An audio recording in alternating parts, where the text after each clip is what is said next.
নমস্কার বন্ধুগণ, আপনাদের মাঝে আজকে আমি প্লাবন দাস চলে এসেছি নিউ ব্লগ নিয়ে। তো আজকের ভিডিওটি হচ্ছে আসলে চা বাগানের উদ্দেশ্য। তো চা বাগানটি কিন্তু অনেক সুন্দর আছে আসলে, তা আমাদের এইটি হচ্ছে বাগান। তা আজকে মূলত আমি এই বাগানেই একটি ভিডিও করলাম। তো এই চা বাগানের পাতাগুলো আসলে অনেক সুন্দর, এখন কিন্তু সবুজ হয়েছে বৃষ্টিপাত হওয়ার কারণে।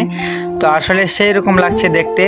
তা আপনাদের মাঝে আমি শেয়ার করলাম। তা আপনারা দেখুন ভিডিওটি আর উপভোগ করুন।